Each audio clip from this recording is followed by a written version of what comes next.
You think corporate fraud is just changing a 70 into a 90? No. Enron wasn't rewriting the score. It was rewriting the exam, then grading it, then giving itself the scholarship. And the most ridiculous part? It didn't fool one investor. It didn't fool one bank. It fooled an entire country of adults.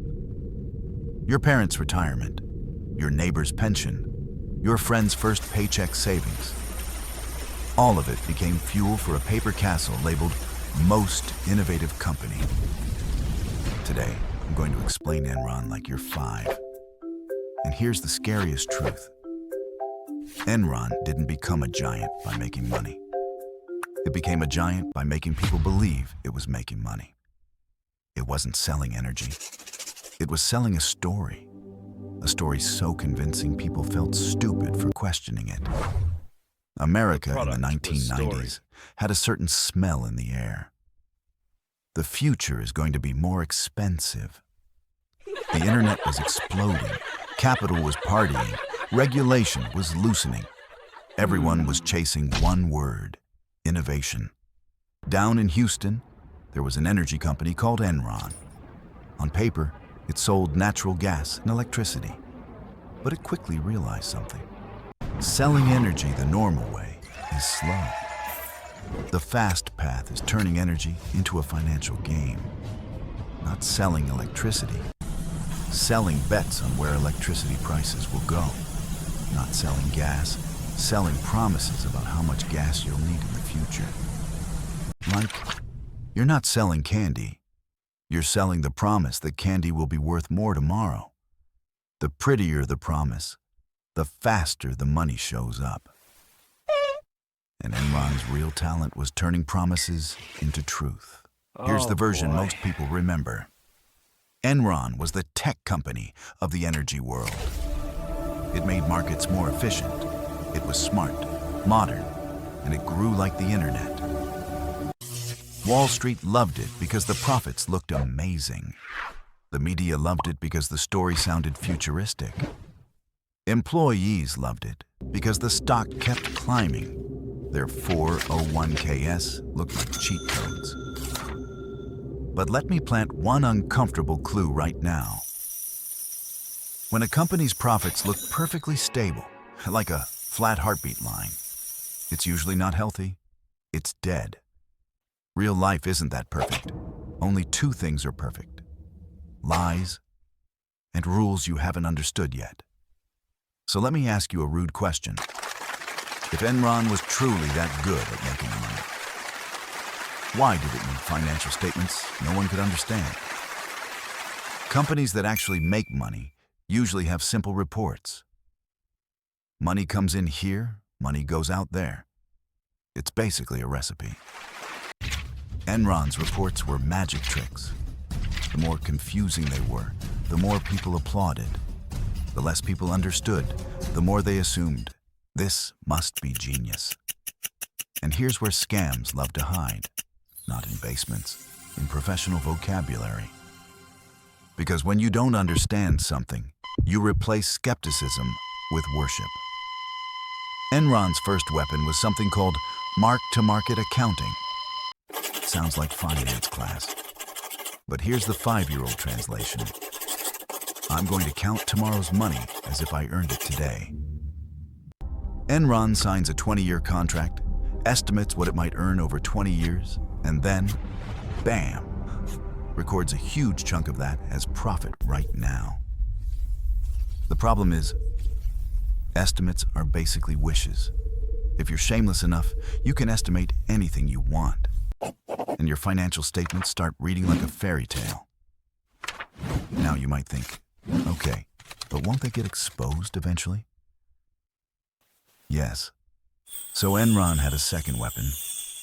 Even if it gets exposed, you won't see it on the surface. If this was just making future profits look prettier, you could call it exaggeration. Enron's real evil genius was this. It didn't just pull the future into today. It shoved its debt somewhere else, then smiled and said, "Look how healthy we are." And the person doing this wasn't some random intern. It wasn't a clueless accountant. It was the CFO, the guy who was supposed to protect your money. And what comes next is peak American absurdity. When a system rewards short-term stock price, it literally turns long-term disaster into a performance bonus. Enron's second weapon was a bunch of shadow companies called Special Purpose Entities, SPEs. 5-year-old explanation. You shove all your trash into a box, label the box "Not My Room," then tell your parents, "See? My room is clean." These SPEs carried Enron's debt and losses off the main balance sheet. So Enron looked lean, fit, and financially disciplined.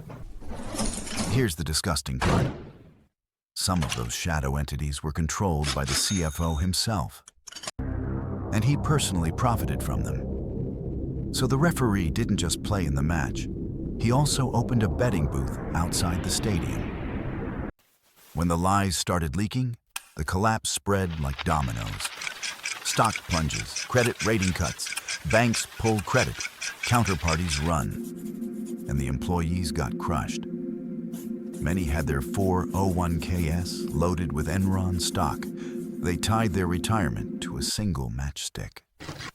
When the match went out, their future went dark.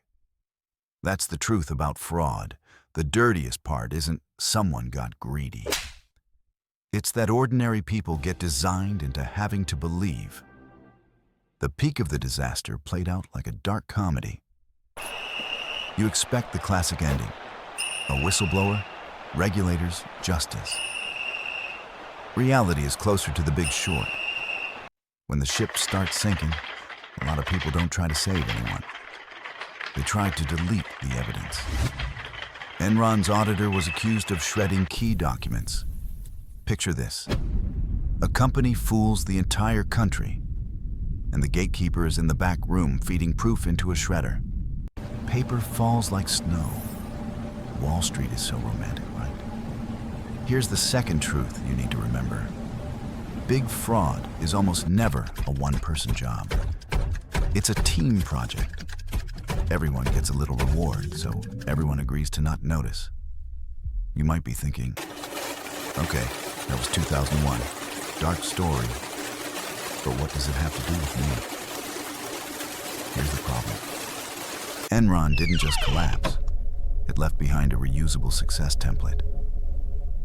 As long as markets keep rewarding storytelling, Enron will come back with a new name in a new industry, wearing a new costume.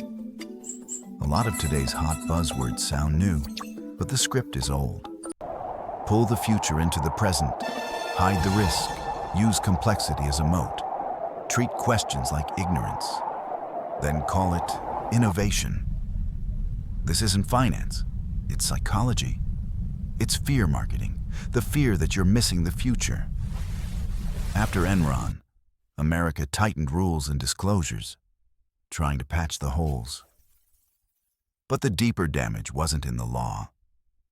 It was in something more expensive, a hidden fee called the trust tax. When people stop trusting financial statements, capital becomes harsher. Money gets more expensive, audits get more expensive, compliance gets more expensive. Companies then become even more addicted to telling bigger, faster, sexier stories to attract money. The bigger the story, the deeper the risk needs to be buried. The deeper the risk, the more nuclear the explosion. And where does that cost go? It doesn't disappear. It gets baked into your life. Your electricity bill, your insurance premiums, your mortgage rate, the margin inside everything you buy.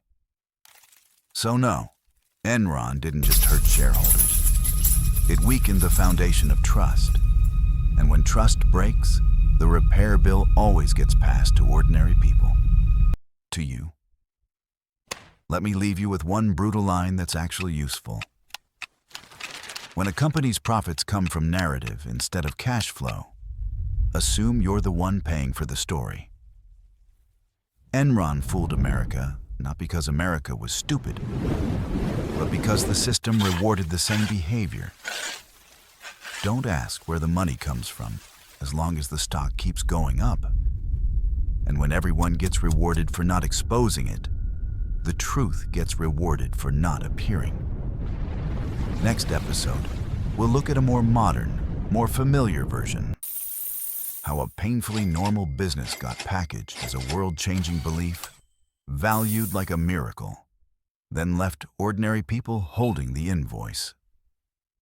Hint: it doesn't sell energy. It sells office space. See you next time.